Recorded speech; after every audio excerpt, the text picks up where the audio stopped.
সুপ্রিয় শিক্ষার্থীবৃন্দ, সবাইকে শুভেচ্ছা। এইচএসসি জিওগ্রাফি প্র্যাকটিক্যাল সমুন্নত রেখা ও তার পার্শ্বচিত্র প্রেজেন্টেশন 7, এখানে আমার 7 নম্বর ক্লাস। আজকে এই ব্যবহারিক বিষয়ে 7 নম্বর ক্লাস, মানে 6 এবং 7-এ যে সমুন্নত রেখা ও তার পার্শ্বচিত্র অঙ্কন করছি সেটা 2 পেজ করে দেওয়া হয়েছে, অর্থাৎ 6, 7, 8, 9 পেজ হয়ে গেল। আজকে আমার আলোচ্য বিষয় হচ্ছে সাংখ্য পাহাড়, আগ্নেয়গিরি, মালভূমি, দুই শৃঙ্গ বিশিষ্ট পাহাড়। এই বিষয়গুলো নিয়ে আমি আলোচনা করার চেষ্টা করব। যাই হোক, নিচে আমার নাম সহ ছবি দেওয়া আছে। এটা আমার ইউটিউব চ্যানেল। চ্যানেলটা সাবস্ক্রাইব করা আহ্বান জানিয়ে ক্লাসটা শুরু করি। আজকে আমাদের যে বিষয়গুলো আছে সেগুলো এই যে 7 নম্বর লাল চিহ্ন দেওয়া আছে,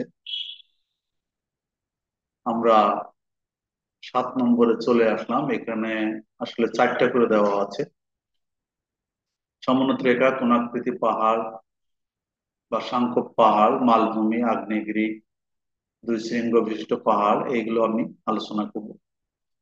পরবর্তী আর একটা ক্লাস নিলেই আমার এই সমোন্নত রেখা পার্শ্বচিত্র হয়ে যাবে। তারপরে আমি অভিক্ষেপ নিয়ে আলোচনা করব, অন্যান্য বিষয় নিয়ে আলোচনা করার চেষ্টা করব। যাই হোক, সরাসরি আলোচনায় আসি। এখানে দুটো চিত্র দেওয়া আছে, দেখো, সাংখ্য পাহাড় আর আগ্নেয়গিরি। ছবিটাও চমৎকার দেওয়া আছে। আমরা কি বলেছি, ইতিপূর্বে আমি এটা আলোচনা করেছি। এই যে দৈর্ঘ্যটা কত নিবা, বলছি 4 ইঞ্চি। আর এই যে প্রস্থ, এটা নিবা 3 ইঞ্চি।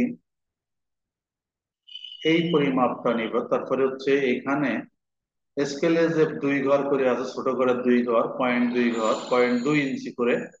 এখানে হয়তো 6টা দেওয়া আছে, 5টা 6টা এরকম। তোমার ইচ্ছা মতো তুমি নিতে পারো সেটা এইভাবে। সেখানে আমরা 0.2 ইঞ্চিতে কত দেখালাম: 100 feet, 200 feet, 300 feet, 400 feet, 500 feet, এইভাবে আমরা দেখাবো। এটাও ঠিক, এটাও আছে 4 ইঞ্চি, 3 ইঞ্চি। এখানেও ঠিক একই মাপে 100 feet, 200 feet, 300 feet, 400 feet, 500 feet, 600 feet পর্যন্ত নেওয়া হচ্ছে। এখানে একটা জিনিস লক্ষ্য করলাম, যে এখানে শঙ্কু আকৃতি বা কোণাকৃতি বা শঙ্কু পাহাড় যাই বলি না কেন, এখানে দেখো প্রথমে আমার সমোন্নতি রেখাগুলো কেমন হয়েছে। সমোন্নতি রেখাগুলো সবই সমান দূরত্বে, একটা বৃত্তাকার, সবই সমান দূরত্বে। এখানে 5টা সমোন্নতি রেখা নেওয়া হয়েছে। এখন এই সমোন্নতি রেখা যেখানে ছেদ করছে আর এখানে যে ছেদ করছে, এটা যোগ করে দেবো। আর এখানে যে ছেদ করছে, এখানে এটাই 200 ছেদ করছে। একটা জিনিস লক্ষ্য রাখতে হবে, এই যে 200 আর এখানেও কিন্তু এই 200, এই বরাবর কিন্তু যোগ করতে হবে। এইটা দেখো, এটা 300, আর এইটা বরাবর কিন্তু 300, এটা কিন্তু 400। এই দেখো, এই বরাবর 400 আছে, আর এই বরাবর এটা 400 আছে, এটা 500 আছে। এইগুলো দিলে যেখানে যেখানে ছেদ করবে, সেই ছেদ রেখাগুলো এপাশ ওপাশ নিয়ে তারপরে একটা কোণাকৃতি, একটা রেখা অঙ্কন হবে এইভাবে। এই কোণাকৃতি রেখা অঙ্কনের পর এর যে ভিতরে ফাঁকা অংশ থাকবে, সেটা কি করতে হবে? ভরাট করে দিতে হবে পেন্সিল দিয়ে। ঠিক এমনই ভাবে আমরা আগ্নেয়গিরি যদি অঙ্কন করি, তো এটাও ঠিক সমোন্নতি রেখাগুলো একই দূরত্বে থেকেই হবে। আর এখানেও ঠিক 100, 200, 300 এরকম করে 600 পর্যন্ত নেওয়া হয়েছে। এখানে একটা পার্থক্য, এখানে একটা ক্রস চিহ্ন দেওয়া হয়েছে। এই ক্রস চিহ্ন দেওয়া মানে আগ্নেয়গিরির জ্বালামুখকে নির্দেশ করা হয়েছে, এবং এটা আগ্নেয়গিরিকে পৃথক করে দেখানো হয়েছে।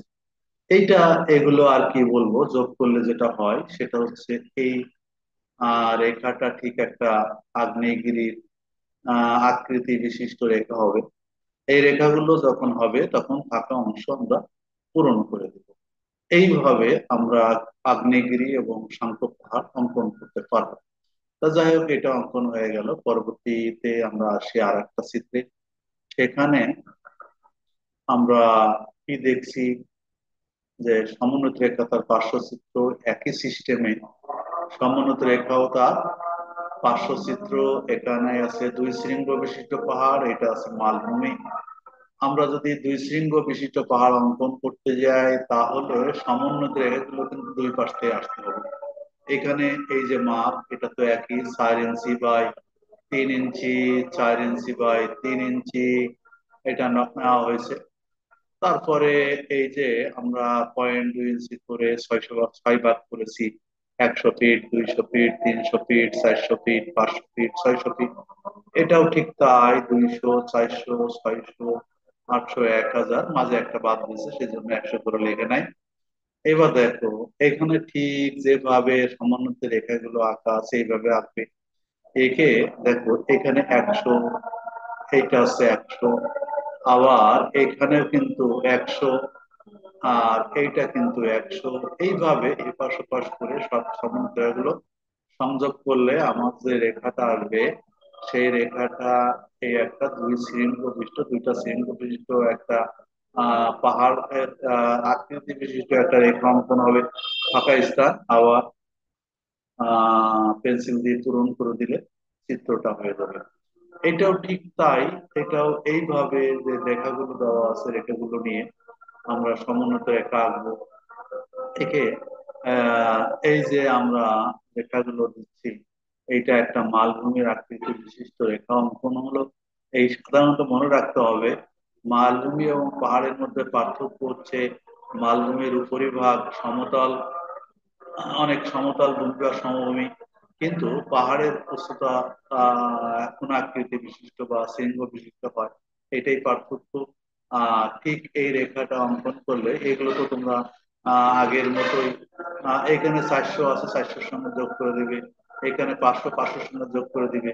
তারপরে এই যে রেখাগুলো ছেদ করলো, ছেদ করে ঠিক এমনই ভাবে যদি আমরা রেখাটা অঙ্কন করি, একটা মালভূমির আকৃতি বিশিষ্ট রেখা অঙ্কন হবে। এবং এটাকে আমরা পেন্সিল দিয়ে ভরাট করে দিব, তাহলে এই মালভূমি অঙ্কিত হয়ে যাবে। এবং উপরে সমোন্নত রেখা ও তার পার্শ্বচিত্র, যে যত সুন্দর করে লিখবে খাতাটা তত সুন্দর হবে। যাই হোক, সবাইকে আমরা আজকে, তাহলে আজকে আমরা যে ক্লাসগুলো করলাম সেটা হচ্ছে এইচএসসি জিওগ্রাফি প্র্যাকটিক্যাল সমুদ্র পার্থক্য প্রেজেন্টেশন 7 নম্বর ক্লাস। এবং এখানে সাংখ্য পাহাড়, আগ্নেয়গিরি, মালভূমি, দুই শৃঙ্গ বিশিষ্ট পাহাড় দেখানোর চেষ্টা করলাম। যাই হোক, সকলকে অসংখ্য ধন্যবাদ জানিয়ে আজকের মতো এখানেই শেষ করি। আল্লাহ হাফেজ।